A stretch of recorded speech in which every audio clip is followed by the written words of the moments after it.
Ассалому алайкум тамошобинони азиз, ток-шоуи печтоби замонро оғоз менамоем. Меҳмонони азиз ҳамаи шуморо ба студии телевизиони Симои Мустақили Якум хушомадед мегӯям. Зоири хонаи Худо ва рафтори минбаъдаи ӯ ин мавзӯъ барои суҳбати имрӯзаи мо аст. Ҳаҷ рукни панҷуми бинои мусалмонӣ аст ва дар қоидаи иҷрои он омадааст ки агар тавонгар бошад дар моҳи зулҳиҷҷа меояду зоиронро аз тамоми кишварҳои мусалмоннишини олам дар шаҳрҳои муқаддас сарҷамъ месозад. Аз Тоҷикистон низ то замони хуруҷи пандемияи COVID-19 зиёда аз 6000 нафар шаҳрвандон ба зиёрати шаҳрҳои муқаддас шарафёб мешуданд. Инак пас аз 2 соли таваққуф барои зиёда аз 3500 нафар сокинони кишвар имконият даст дод ки ин фаризаи илоҳиро анҷом диҳанд. Мо мебинему мешунавем ки то фурсати рафтан онҳо чӣ қадар омодагӣ мегиранд, чӣ ҳаяҷонҳои зиёд ва ифтихори равонӣ ки шахс аз сар мегузаронад. Онҳо то фурсати рафтан масъулият доранд ки рафта зиёратро адо карда биёянд. Баъди бозгашт низ онҳо масъулият доранд ва он кадом масъулият аст. Инак ҳамсӯҳбати аввалини ман мудири бахши дин, танзими анъана ва ҷашну маросимҳои шаҳри Хуҷанд Муҳсин Миркамолов. Устод, биёед бо шумо суҳбатро оғоз кунем ва саволи аввалини ман чунин аст ва ман боварӣ дорам ки чун солҳои пешин имсол низ хуб пеш аз ба сафар баромадан ба зоирин одоби ҳаҷ ва риояи масъулияти он баъди бозгаштан ба онҳо албатта фаҳмонида дода шудагӣ аст. Дуруст? از جانب شاهدگیری دولتی عربستان سعودی به جمهوری تاجیکستان معیار کواتی از سالین پیشینه 50% مقرر کرده شد. یعنی که شما خیلی که خرید کردید زیاده از 6000 نفر بود سالهای قبلی، امسال 3562 نفر به جمهوری تاجیکستان اجازه شد و بالاخره در اساس قرار کمیسیون جمهوری که تحت معاونی سروزیر مملکت بررسی گردید در تمام قلمروی مملکت در شهر و ناحیه جمهوری یعنی معیار 50% مقرر کرده شد. از آن جمله در شهر خوجند هم نیست همین تعداد همین معیار یعنی 45 نفر مقرر کرده شد و از روی خطی که 2 سال قبل ترتیب داده شده بود از روی همین بررسی کرده. خوشبختانه من حاجیانی که نصیبشون بودن نامنویس شدن و یک نوگیری همین سال هم بود که سین 65 که مردم 65 به ماه ایول بود اجازه نشد از جانب دولتی شاهدگیری عربستان سعودی. حالی هم در بعضی دولت ها پاندمی دوام دارد گرچند که شدت پس شده باشد هم بنابر همین با نظر داشتی سلامتی سین سال میانه همین تا 65 محدود گردید و البته ما هم در اساس همین نظام نامه طلبات مردم را تیار کردیم و مردم علاقه پیش از رفتنشون من طبق طلباتی تست PCR میگویم گذاشتن. آنها علاقه همشون 2 مرتبه نظرم همینجوری نشستگی هم گرفتگی با این واکسینی میگویم گرفتگی اون حجتایی که داشتن و تست PCR کردن. خوشبختانه ما همشون دست جمعانه با راهبری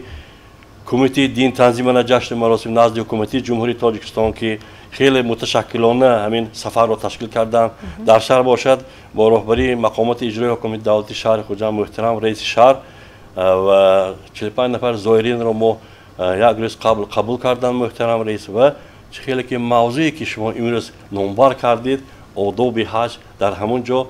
از جانب هم محترم رئیس هم مسئولین هم با اشتراکی سرخطیب مسجد جامع مرکزی شهر خوجند محترم حاجی حسین مرسازاده درباره آداب حج حاجی باید چخیل آدم حاجی شود چطور رفتار کند چخیل بعد از حج آمدن بعد با چخیل شود آدم وقتی که ما میگوییم که حج رفتن بعد ما از مادر تولد شده که بریم میگوییم بنابر همین چیزها رو همین گفته‌ها رو هم ماشاءالله حاجی ها رو ما واقف کردیم گفتیم آنها بسیار یک روحی بلندی وطن دوستی وطن پروری یعنی فرهنگ ملی تاجیکی که ما امروز داریم لباس ملی خود ما که زنهای ما ببر کرده مردهای ما توپی های تاجیکی که ما داریم ببر کرده ایستاده در همون دولت عربستان سعودی رفته ما علاقه نوارای هم دیدیم رسما هم دیدیم همشون صحت سلامت هستند. من باوری دارم که آنها سیاست سلامت در خانه خود میرن و اون نصیحت و وصیت هایی که شنیدن و چشمشون که دیدن در شهر جامعه عمل میکنن. البته تشکر سلامت باشید و در انمین موردی خوب رفتاری من بعدی همین زائرین خانه خدا گفته ایستادیم اندیشه چندی از شهروندان رو ما خوب در کوچه های شهر شنیدیم سرجم نمودیم ثبت کرده خوب مرحمت پیشکشی شمایان میگردونیم مرحمت تماشا کنید سپس بعد را ادامه میدیم. قلب تازه در که خانه خداوند رو زیارت کنند نباشد نه من ساعتها جا داده نمیتونم نیت میکند که همه خانه خدا زیارت برود در قطار وی ما هم الهی میرویم همه خصلتاشان اکنون اونجا به شده میبیاد آدمی نو شده میبیاد رفتارشان کردارشان نقض میشد سخنهای نقض میگن عمده کیم اکن زیارت برود وقتی که وای هم میبیم ما زیارت میریم وای هم با ما همین دیدگی منظره ها همین خانه خدا همش نقل کرده میتین نصیحت میکنن جوانان و که راستگو باشند راست قول باشند کلان سالای حرمت کنند وقتی که آنها میروند در همونجا نیت میکنند که رفته گویا که یگان ناشایسته نکنم بنا گفته نمیشه هر خیلی آدم ها هست دروغ نگویند راستگو باشند نصیحت میکنند جوانان و حج به رفته آمدگی حاجی ها باید پیش همین نرفتگاه نمونش داشته کن حج به رفتگاه ها باید همین گناه هایشه که خداوند همه گناهش ببخشد از صدق دل اگر توبه کند توبهش خداوند قبول میکند مثل کودک آماده تولشته باره گناهش ریخته بشد برای همین هر یک انسان اگر حج به رفت نیتی خالص الله برای خداوند همین نیتی راست که رفته پاک شده بیام تازه شده همه گناهام خداوند من شاید مغفرت کند بیاد باید نمونه شسته کن بعد همین خصلت‌های پتوتر خصلت‌های بدیشه که پیش کرده باشد همه همین پرداختنش لازم هر یک حج به رفتگاه ها اکم حج می رفتگاه اکم عملوی نقص کند کاروی نقص کند همین من نمیدونم نمونه بی باشه حاجی همون وعده داده که میرم باید همین خیلی وعده کننده با همون وعده خداشون بکده از راستی فریب نرنگ نکده سوداگری هم نکده هم مثلا روی خدا چه خیلی همون وقت همین خیلی کده دوام تیم منم میخواهم که همین خیلی باشم قلبش پاک باشد دلش پاک باشد دلش کده باید یک باشد رفتاری که دارشته همون به اکون حرکت کردن در کار که یگون گناه یا شکاکی یا شرک آوردن در کار نه نسبتی همین رفته آمدگیشو مثلا مبلغ صرف کردگیش به همین وای کند دلش سوزد چون که اونجا رفته آمدن کاری هر کس نه برای همین برای همین مردم فقط دلازار نباشد گپای سخت نزند یک کس به همین حرکت کند که به یاردم کند گپش کدی کارش کدی عملش کدی یاردم کند همون به من میگم که همین حاجی هایی که همین رفته میبیان الهی همین دعایی که دیگه هاشون عملایی که دیگه هاشون همون جو زحمت کشته آمده الان پروردگار همین قلبشون پاک کند و دلشون راست کند و عملشون نیک کند و پروردگار به درگاه پاکش قبول کدیگه باشد همین جنگا دعا که دیگه هم الان به درگاه پاکش قبول کند دعایی که دیگه شون نماز خوانده شون کای جان شما هم جایهای مکانی مقدس را زیارت کرده زایر خانه خدا هستید و بعد بازگشت مسئولیت شما چه خیلی شد؟ ما خدای نوبت کرد که خانه خدای زیارت کرده آمدیم بعد از آمدن تماما آدمی دیگر شده میبید تا رفتن چه خیلی انسان بودید؟ تا رفتن به خانه خدا چه خیلی انسان بودید به فکر خودتان؟ تا رفتن دیگر بودید اونجا بود دیگر شده میبید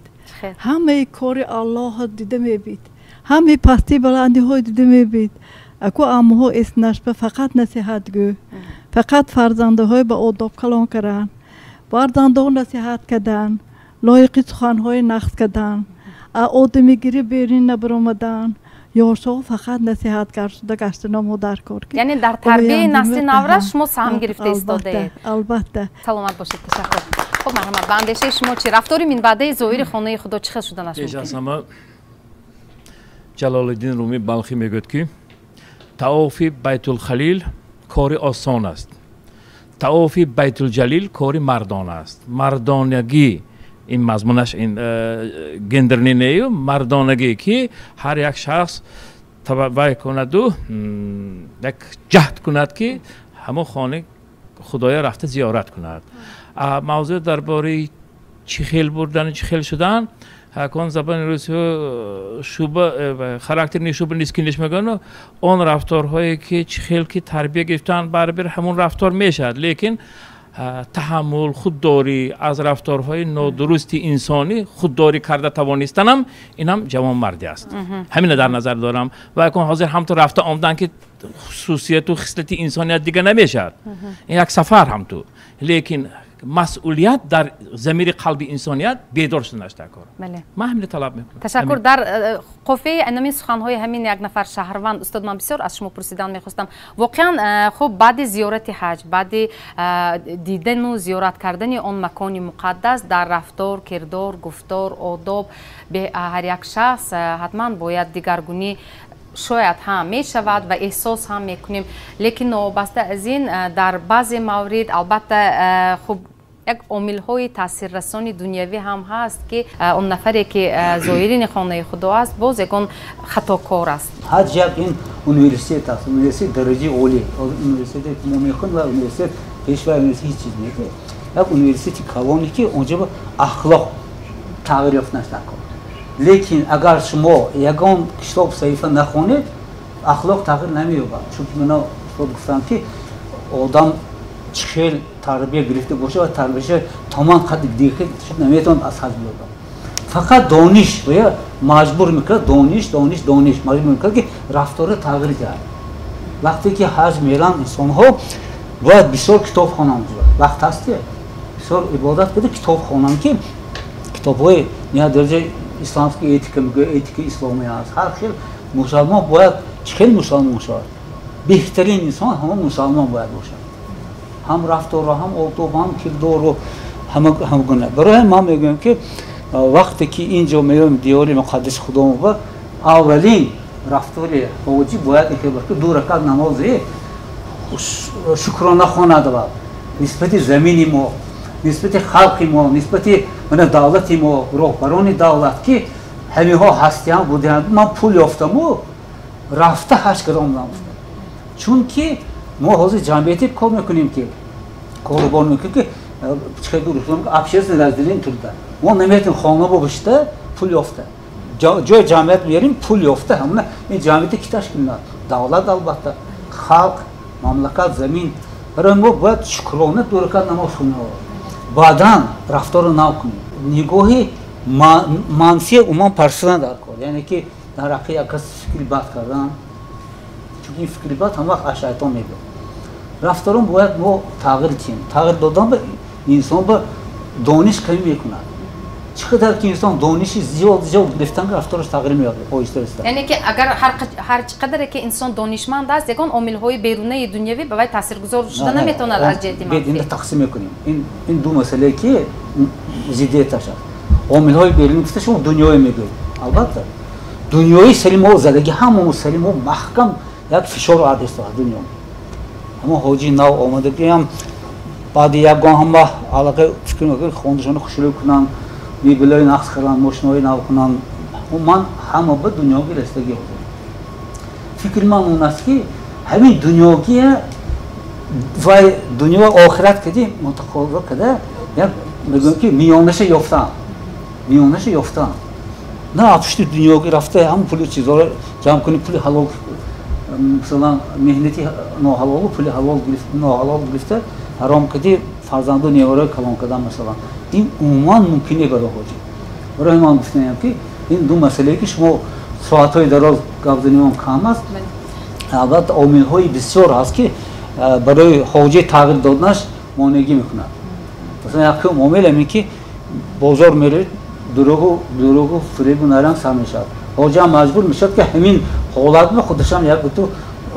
ادکوات کار کنه اگه مجبوری پس در همین حالت چخل انسان چخل آن نفری که مثلا این زیارت رو یعنی همین سفر مقدس رو اجرا کرده است رکن پنجم اسلام میگویم اجرا کرده است چخل خودش اداره کند مثلا میدونید نفری رو که تو زیارت خانه خدا چخل بود و بعد برگشتن در خب خاراکتر و یا اینکه رفتاری و کرداری و دیگرگونی شد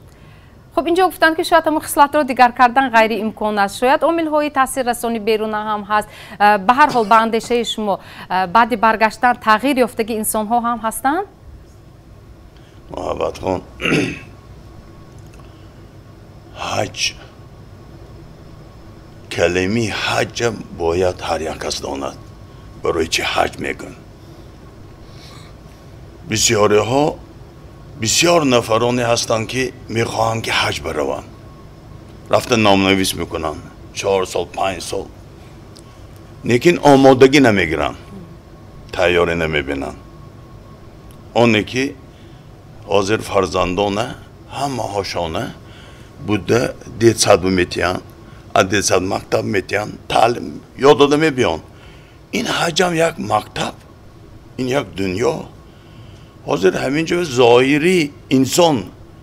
باید ما دانیم که ظاهری انسان چیست ولی ظاهر پرسید ممکن ندانم که این ظاهر چی باشد ما اولین درجه درباره ظاهر انسان سخنرانیم که ظاهرش باطنش که دیکته باشد و اگر باطن که دیکته نباشد این هیچ به تاثیر کرده نمیشد بعد برگشتن هر یک نفر ظاهر و باطنش یک شده برمیگرده نه حاضر این من 40 سال از درونتر درآمد کردم مقصد به نزدیک سال هم مقصد به آمدن تا حتی تربیه از رحم مادر آغاز میشد اندکون رحم مادر رفته تربیه شود از وی آسانه میشد اندکون مسئله حج گیرید اگر حاضر هم مقصد ببین انسان هایی که بسیاری های من میدانم خانه خدا رفته تغییر یافتن اصلاح شدن با بسیاری هاشان میدانیم که آمده ایستاده کاری خداشان دوام دادن آمده ایستاده ما میگن که انوی حاجی بینید او دستی ما دیدنی مونده نیوی و خداوند تعالی کشادنی قلفنده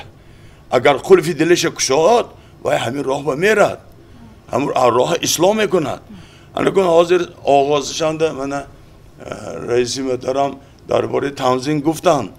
حاجی های ظاهرش راست کردن فرستادن من میرکمالوف نشستیم اینجا 2011 درس تشکیل شد یک ماه حاجی های خواندیم درس دادیم همشان پر معلومات دادیم که همونجور روان و عذاب نکشن گفته فهمیدید؟ اگه امروز ما اینهای حاضر توپ میکنیم نمینویسانیم میفسانیم ما اینجا نصیحت میکنیم میگوییم شما ظاهرتان دیگرگون کنید اونجا خانه خدا اونجا روید اگر شما معاملتان رفتارتان کردارتان دیگه کنید همونجا میرن عصب شیطان بالا هاشاننده همین یک تا شما سال ذهن شما رستمانان همونجا جنجال میکنن اونجا خانه خدا اونجا برای ما چی میریم ما اینجا چمدان پر کرده زیو میریم اونجا گناه میبریم که خداوند تعالی همین قدر عمر دیدیم و همین گناه همه مغفرت کن گفته طلبی گناه با میروی اونجا اینا بینید اونجا رفتن بعد آخه ما رفتار ما دیگه نکنیم کردار ما دیگه نکنیم چی میشود امروز از وها اینجا بیان فقط ریاکاری میبینیم انوای تخرط خود میبینیم او اینجا آمدن بعد انوای بچم بودید کچم بودید اونجا رفتن بعد شیشته مکان قبول دعا الان اونجا شیشته دعا کردن دکار همین مایه همینجا نصیب کردگی و تقدیری همینجا فساندگی و همینجا زحمت کشتگی های و دولت چقدر زحمت میکشد تا فرستادنه تا آوردنه و یا رفته آمدگیشان میدانن حاجی ها لیکن راه برای دولت از اینجا زحمتی میکشتگیشان تا آمد جابجا شدگیشان و ها نمیدانن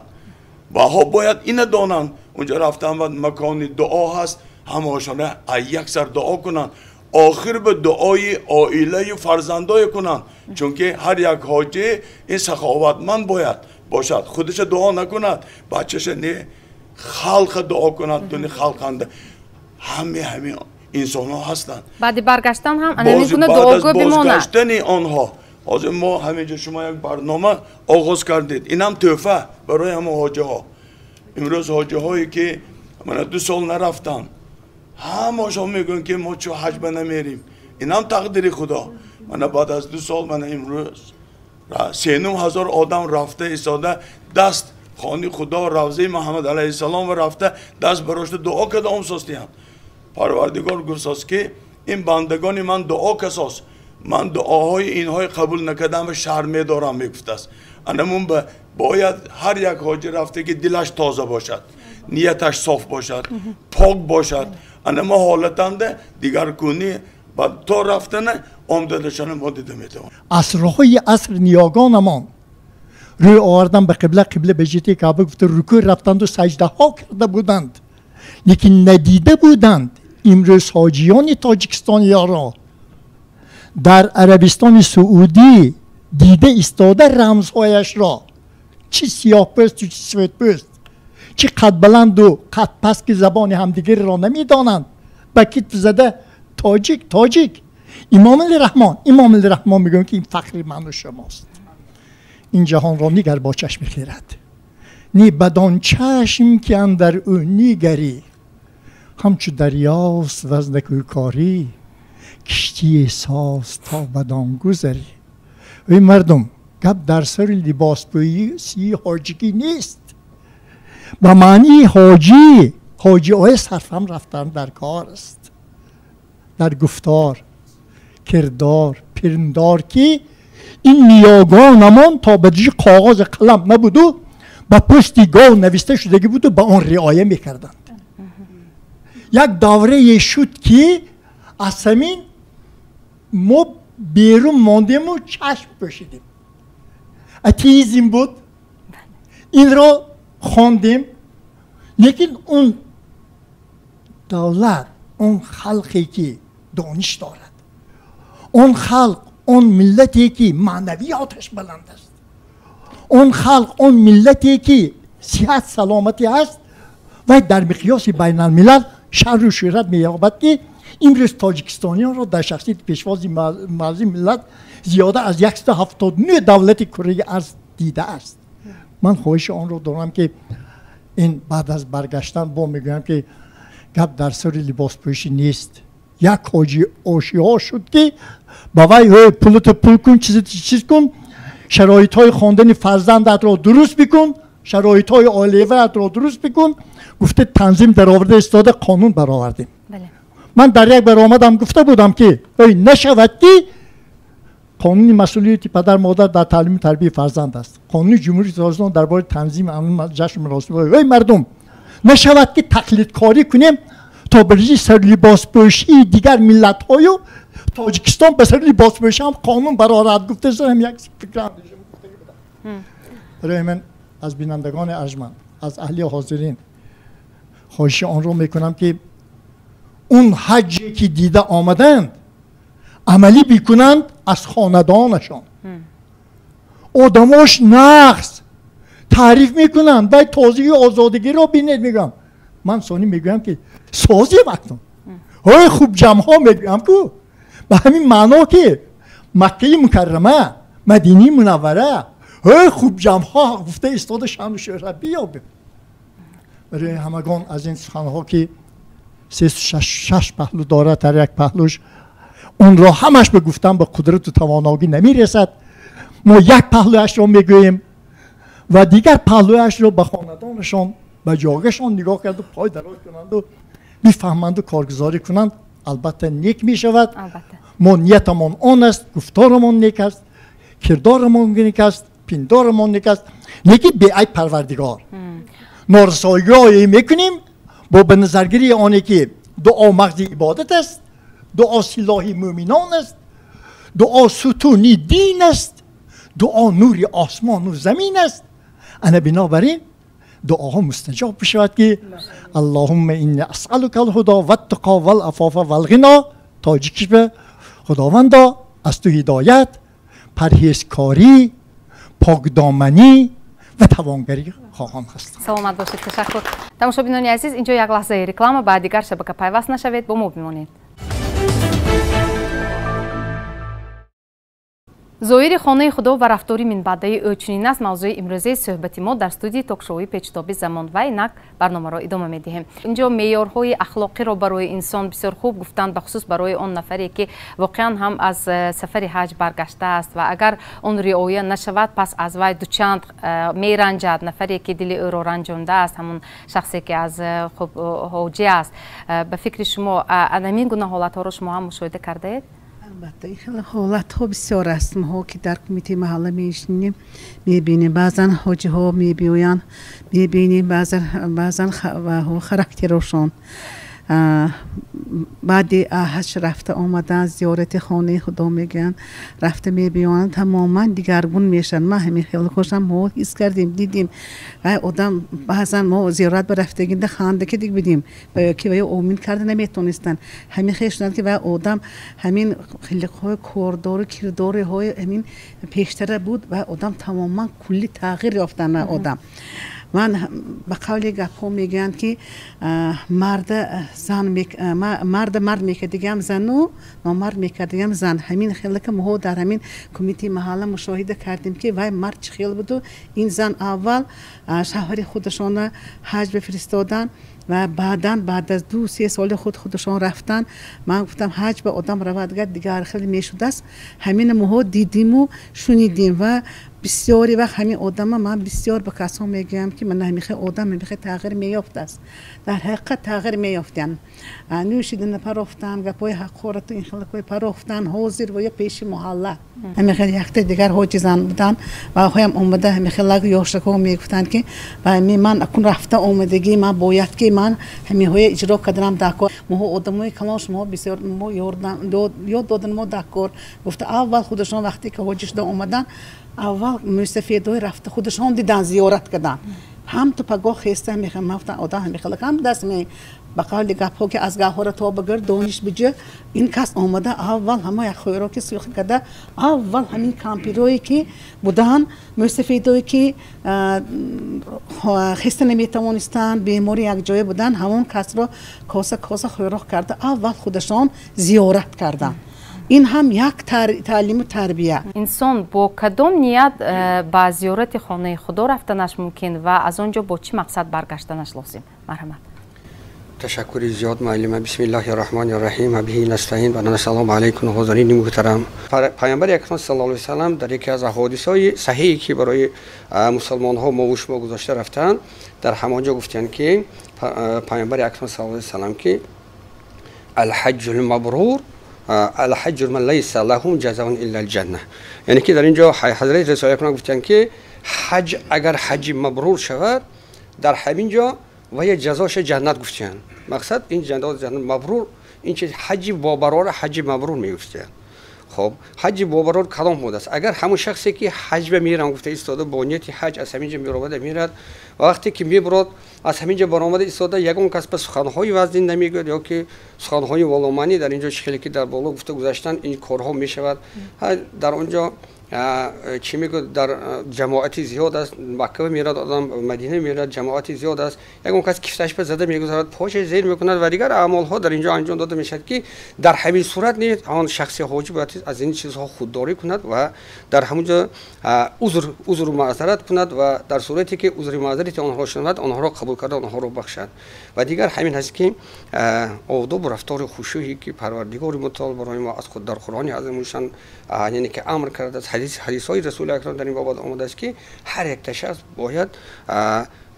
پیامبر صلی الله علیه و آله که پروردگار با خلق العظیم یعنی که با بهترین خلق من آفریدم گفته پروردگار حضرت رسول اکرم صلی الله علیه و آله یعنی که صفت کرده است. پس باید هر یک ما همچون بنده های مؤمن مسلمان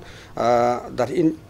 جاده تفکر کرده ایستاده پیروی حضرت رسول اکرم در این جاده باشیم آداب و رفتار خشوع پیشه کنیم. و انا چیزی که گفتن پس انا همین شخصی که انا همون حجش مبرور یعنی که با برار میشد و همچون من معلم چیزی که در بالا گفته گذاشتن همچون کودکی نوزادی که از پدر تولد میشد و در مادر انمی خیلی میشد از گناه عموما تازه میشد که پروردگار این گونه شخصیت به از جنات الفردوس مخصوص مکان ارزانی میگردانیده است. خب اون باز اکنون مسئولیت همین نفری که برگشت، خب مسئولیت او واقعا هم به فکر من دوچند میشدگی است، چون که وای باید پیش از همه نمونه باشد و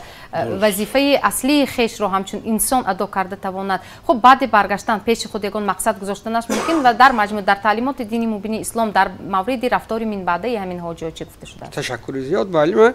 در حقیقت این سوال بین حضرت بجا گذاشتید. در حقیقت پیش از اون که حاجی ها حج ببرن باید که حج چی بودنش دانند. من در اینجا حاجی دامنو در بابت حج گفتن. حج این خودش تاریخ است. از دوره حضرت ابراهیم علیه السلام که در همونجا هم واقف هستیم که یک مکانی سنگسار بود، یک مکانی که در آنجا کوهسار بود که در آنجا هیچ چیز نمی روید. پروردگار در همونجا آب بنا کرد و اون چی میگه سنجش هایی که به حضرت ابراهیم فرستاد هم واقف هستیم. بعد از اون که خانه پروردگار به حج البیت یعنی که خانه پروردگار حضرت ابراهیم میتونن دعا میکنن که پیام پروردگارا این ذریات مرا، یعنی که ذریات مرا از شخصیت های موحد یعنی که خدا ترس بگردان. نمی‌بینید دعاشون و گفتن که دویم دعاشون همین بود که این مکان ها رو همه وقت در تنجی امن و امانی و گویا که آبادی نگه دار. و سیوم دعاشون همین بود که ریسک همین بندگان را ریسک همین گویا که شخصیت هایی که در همین جزیره زندگی می‌کنند ریسکشان خود زیاده بگردان. یعنی ببینید که حضرت ابراهیم دعا کردند. پس مقصد از رفتن حج همین است که هر یک شخص برخوردار باشد که وای شخص به دعا باشد. وقتی که یک دعا هست همین جمعانده هم این شنیده هستیم. وقتی که در حق حاجی ها دعا میکنند پروردگارا الها همین های حجشان به درگاهت مقبول، گناهشان عفو و مغفور، خب ذنبشان مشهور و حجشان مبرور گردان. اینو ببینید تو چه اندازه مقصد از همین مبرور گفتن یعنی که درجه بلند رضایت پروردگار دریافت کردن است. اون آداب و رفتار کرداری که پیشه از همینجا رفتن باید که از همینجا اهمیت دهند که تیاری دارند که آدمی حاجی باید که چه باشه رفتار خلق رفتار پیشه کرده استفاده با زبان خدا ما همین هم فهمی گفته گذاریم. اگر اینها باید همین فلانی به حج برفته آمدن و همون صفت‌های نیکویی به خود کردن. این کسی یک عملی نارساشون بود همین پرتافتن در اویلشون سخنگزاریشون دیگر رفتار کردارشون دگرگون شد و این هم تقاضا میده تحریک ما را که در حقیقت کدام عملی که اربازور رضاگی پروردگار انجام میشد پروردگار هر وقت دستگیری میکنه درجات این گونه شخصیت را در این دنیا و آخرت ان شاء الله میپردازد. خب یک سوال دیگر، نفری که یک یا یک چند مرتبه زیارت حج میکند این از چی شهادت میدهد؟ اصلش حج یک مرتبه گفتگی حیاتش به انسان به یک مرتبه یعنی من یک امکاناتی چیزی قید کردن مالی شرایط خانه شرایط زندگی خاطر جمعی همه پرو پیمان باشد. اگر مبلغی کافی یعنی خودش باشد چیزی که داملا گفتن مبلغی تازه مهنت کرده گون داشته باشد اگر یعنی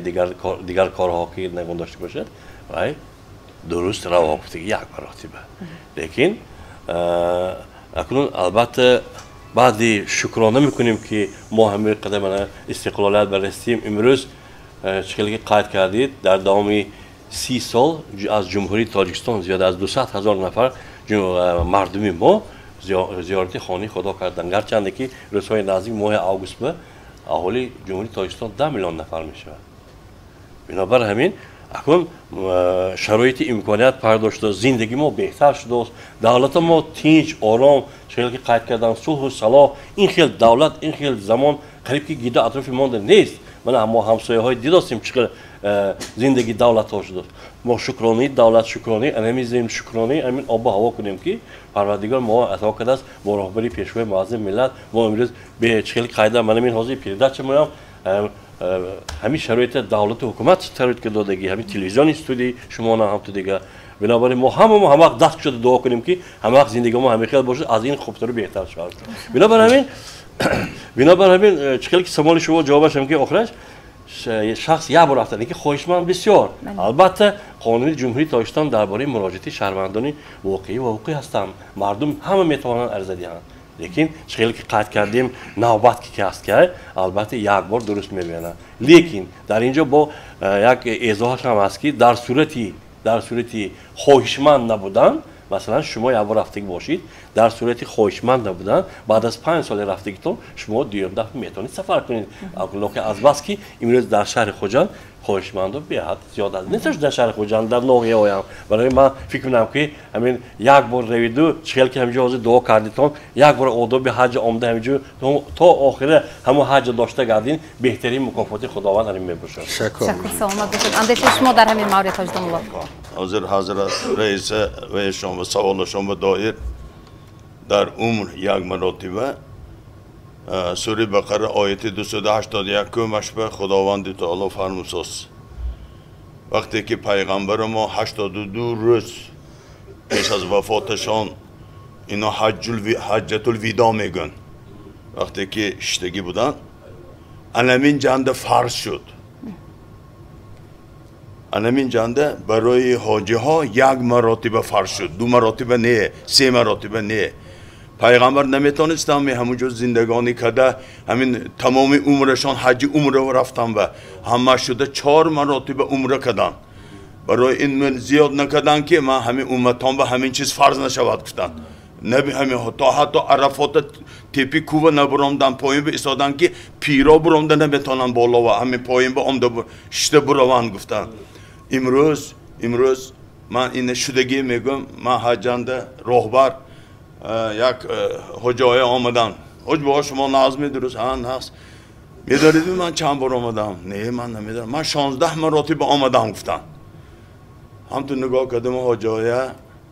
همین یک بارشه یکان تا کم به حلبه میدادید همین پولشه همین تا مردنش شما دعا میکردن گم من برای چیوای میتیم خودم میبیام گفتن فهم داشتید خداوندی تعالی امرش یک مرتبه ما چه میکنیم رفتن میگیریم ما خدا زور امروز اطاعت اگر پروردگار انده باشیم همین پروردگار گفتش کنیم گفتی خدا نبرویم اگر من شخصی دورو باشد امکانیت مالی و دست میدهد که یک چند مرتبه سفر میکند آل عمران آیت 97 به خداوند تعالی فرستادم برای ما این درسین گفت که برای خدا حج بیت الله کسانی که قادر و توانا باشند واجب است گفت پولدار باشد اکنون ما چون کنیم پدر و مادر را یک کسی میبینیم و داداش فیسان ساز های بیانده تو فرزند من باشی من هم فیسان او بچه و گناهکار میشد و پیش پدر و مادر و یکون که بچه ما دعا میکنیم تیم دولت خدا زیاده کند همون باین خدا چی گفت ساز آیت قرآن به سید الایام حج المساکین گفت ساز شما گفت 2 رکعت رفته نماز جمعه خوانید من همون حج مسکینان قبول میکنم گفت ساز ما امروز این به تلاش کنیم ما باید آداب و اخلاق بین عام بشتن ما همین صحبت گفتن ما در کار که خرد و کلان این دانن که این حج مجبوری نه این برای قادر و توانا پولیتیزاشان باشد از زندگی هاشان اضافگی کند اونجا تحقیق ماندگی باشند و ها رفتنشان دکن اونجا رفته زیارت کردنشان دکن من همین خودی کلمه حج ما یگان تی همین حاجی های برامده مجلس کده شما من عنوان گفتید نمیگن برای کاندیدات که دکترسکی زشیده کردن 4 سال 5 سال میشن و سانی و کمیسیه برامده میگن شما اکن کاندیدات شدید میگن شما دکتر شدید میگن خانه خدا رفته آمدن مردم علاقه عنوان حاجگی میتید و یگان کس مجبور نمیکنه تو اینو حاجگی گفته فهمیدید انما حاجگی و سزاوار شدن اون اشخاصی که ما رو میبینند قوت و توانایی نداشته باشند بنا که دلگیر میشوند روز جمعه مبارک حج المساکین سید الایام است انامون روز یک وقت و ساعت هایی می شود که توبه بکنند خیرات بکنند به جمعیت خدمت کنند انامون هم حج المساکین سید الایام است شکر سلامت باشید خب به اندیشه شما چی مسئولیت خود رو همیشگی و در همه جا همین نفری که از خانه خدا برگشته است از زیارت خانه خدا برگشته است حس میکند و رعایت هم میکند 16 مرتبه گفتن من ممکن 30 مرتبه رفتگاه است آیده مثلا من فکر خوب نگم بعد سوال سوال شما بشنوم مالیش خب برادر و خواهران نسبتی چند مرتبه حج میرد یا عمره میرد این مسئله چه پلیمیک میگن چه خیلی مسئله وانی دیه اکتوالی نیه گفتم درست اکتوالی نیه این مسئله اهمیت کلان هم نتون یکون کس اگر زیاد رفته باشه اهمیتی هم نتون چون که خونی خداوند این المپیاد نیه این یکون کنفرانسی جهانی نیه و اونجا به خداوند امر کند میرد خداوند یعنی که پرسیتلی میگویم اگر فرستاند میرد و نصیبش 100 مرات میرد 10 یا 1 مرات میرد فرق نداره همون درگاه با یکون کس به امر خدا تو مانده نمیتونه چون گفت لبیک اللهم لبیک لبیک لا شریک لک لبیک این الحمد و النعمت لک و الملک لا شریک لک این گفتنه که خداوند لبیک گفت من آمدم تو هم نام فرستنده خانه خدا مهمانش آمدم من مهمانی دعوت کردی من آمدم خیلی که من حاضر خانم برام لباس پوشیده راست رام حاج من میرم نمیتونم رفته من اصلا میرکم هم قدر ایوان که میهنان میکنم برای حاجا رفتن سالی دراز مناسبی یعنی که با سعودی تا وای میکنن علاقه چی میکنن که کوتی تقسیم کردنش همه مهنتای زبردستانه کارمندان دولت که مثلا از میرن حج بر لیکن اگر عمره گیری عمره خیلی اینها هم یک دوسته فیلم ها هست که عمره گرفتن یا که از اینجا بشه آتشکن میرن از دیگه جو همون هم عمل خداوند کردی کی رفته آمد بسیار نقص کرده است اجرا کرده است عمل خداوند خیلی بیتون درباره رفتار کردار موضوع ما گفتیم از هر آمد اکثریت حاجی ها دعا کرده نمیتونن وان کردم دعا آج وقت دعا کنید دعا میکنن برای قاعده دعای هم هستی آخر من همینجا حاضر میرم آجدام میدونم دعای قاعده شد با پای تارت باشه دعا کن کوچه مکوچه حاجی من دعا کنیم آدم تارت شنید از اون نتیتم دعا کردم و یک وقتا شاید دعا کنه حاجی با گفتم تو شد روی راه راه دام پوشم مثال بده حلقش حلال باشه دعاش میگذره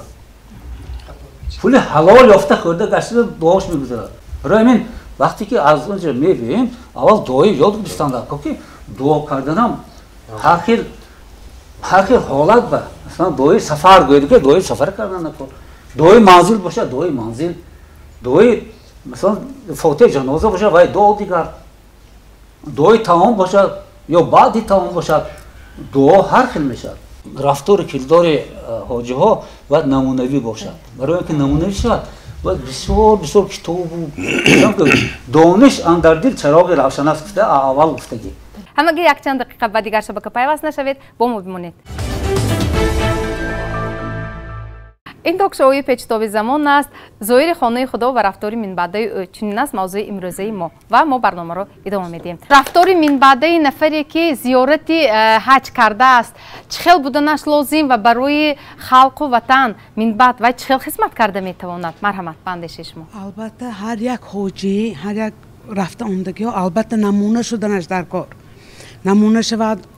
یا شکو ادب یاد دادن در کار من یک معرکه توی عروسی داماد دینده بودم حاجی اویا زنی اشست بالا برآمده و چه میگن موسیقی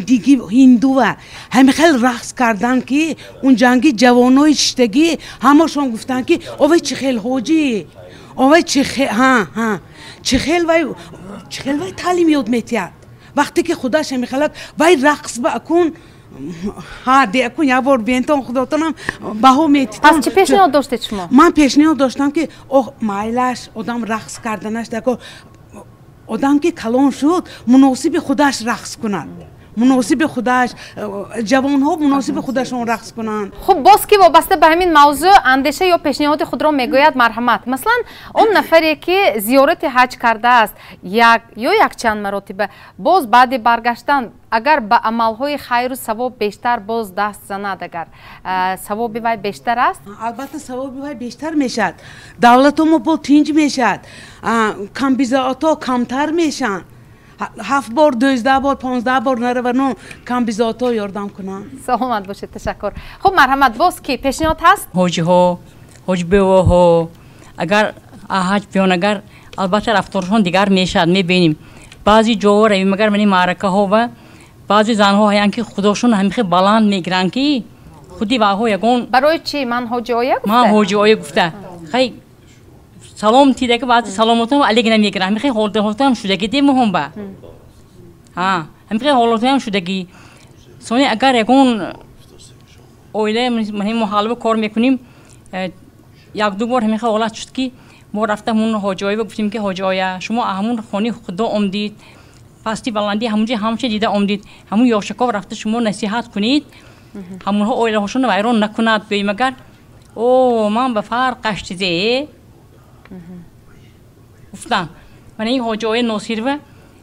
با خبر اینا گفتن که من خودم رفته همون های رسول می اندازم گفته اینا رفته همون اویله و تحت دل نصیحت کردن من و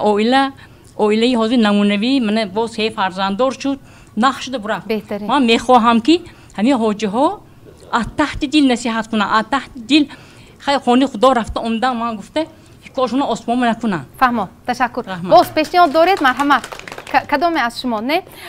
در بعضی مورد میگویند که حاجی داملو میگویند که کعبه چی میروی برو دلی رو دریاب در کدام مورد گفته شده است مرحمت شرطی حاضر یک چیز اصلاح کنیم باید ما همینجا نشستگی های از سیمای ما تمام مردم خلاصه میبرارد گپ درباره شریعت اسلام قانون اسلام رفسوس کو حاجه گفتیم که در عمر یک مرتبه و دیگر کده نمیشد گفتیم این تمام این مسئله پشته و هیچ کس دیگر کده نمیتوند ما دیگر مسئله شکشاهیم هر یک تا آدم قادر توانا باشد میتواند 2 بار 3 بار 4 بار رفته از خانهش نیت حجی بدل میکند پوره از برای پدر رفته حج کده میبیان از برای مادر رفته حج کده میبیان از برای دادر رفته حج کده میبیان این چیزا ما باید روشنای انزیم که انسان تماشابین ها فهمن که اینا فلان روز فلان آن سخنهای ما راندگی ها ما 15 بار 16 بار رفتم گفتگی و برای شخصیتی خودشان رفتگی بیا دیگه یگان کسی نه انمون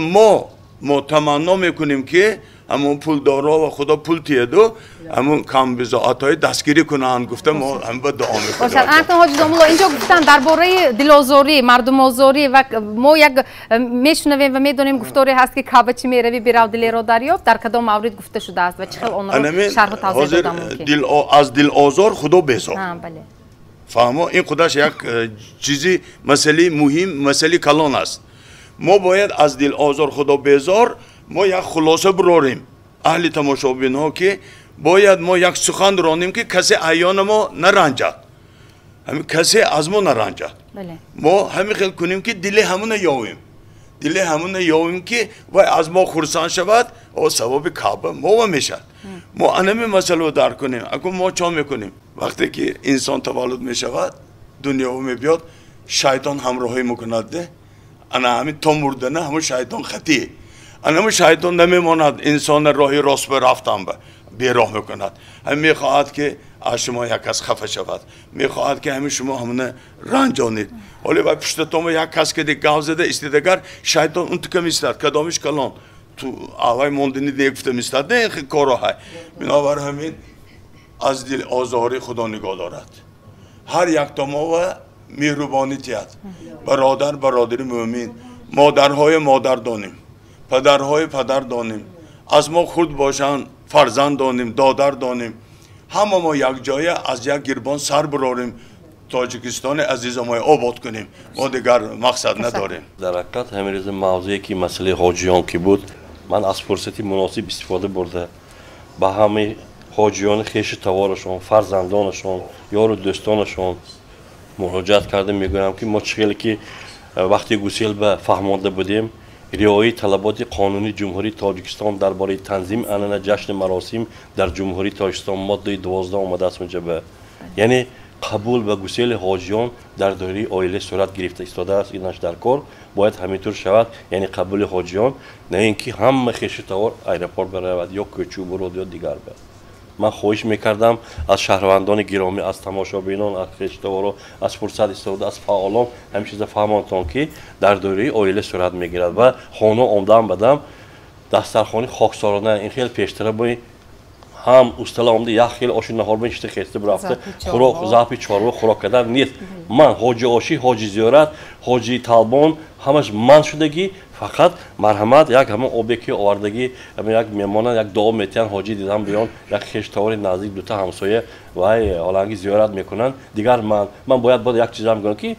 ин чизҳо ҳамаш назорат мешавад рӯйхате ки 39560 нафар дар кумитаи дин ҳаст риояи талаботи қонуна аз масъулин аз тарафи масъулин назорат бурда мешавад албатта ин чизи хурсандика бинобар ҳамин мо фарҳанги худомои тоҷикони нишон тим ва он чизе ки хоксорона ман гуфта истодиам яъне қабули ҳоҷӣ даромади ҳоҷӣ ҳамин баъд ҳамин як маҳми чанд вақт даробро мешавад як хоксорона шуда на ин ки хеле ки гуфти шумо чоло зафт када ҳамин як хеле тӯи оши наҳорбоин даробро нашавад албатта агар ин кор шавад масъулин рафта ҷарима бандӣ мекунанд дар бораи шахсоне ки ҳаҷ ба рафта омданду баъди рафта омдан чӣ бояд кард чӣ хел шуданашон дар кор пеш аз ҳама якумаш ислома бешиносанд мо бисёр негативашонро гуфтиму ҷиҳатҳои мусбиашонро мо сарфи назар кардем бисёриашон рафта омдан хеле ки устоз шумо гуфтид ҳаққа шинохтанд ба ғайр аз ҳаққа шинохтан калимаи закот ҳай ҳамин бисёри бурчакҳои байни ҳамин тамоми кунҷи шаҳрба ободкориҳо шудааст ҳамин ободкориҳои қисми зиёдашон саҳмгузор ҳамин ҳоҷиҳо ҳастанд ин ба мо иқрор шудаем мо дар кор ҳамин ободӣ ватан биям ваҳо саҳми худошонро бемалол гузарондосиянд вақте ки мо раиси маҳалла будем пинҳонӣ оварда закоташонро медоданд ки барҷомондаҳоро тақсим кунед маина ободкориҳо сарф кунед гуфта инҳоя мо сарфи назар карданомо ҷоиз нест саломат боштум албатта орзуи ҳар як шахси мусалмон ин адои рукни панҷуми ислом зиёрати ҳаҷ аст онҳое ки шарафёб гаштанд хушбаҳолашон аммо дар ҳама ҳолат шарти муҳим ва асосӣ инсони комил буданро набояд фаромӯш кард боқӣ ҳар як рафтору гуфтору кирдори мо пайи худ албатта ҷавобгарӣ дорад ин печтоби замон аст барои иштирокатон дар ин барнома сипос то барномаи дигар дар паноҳи худо бошед хайр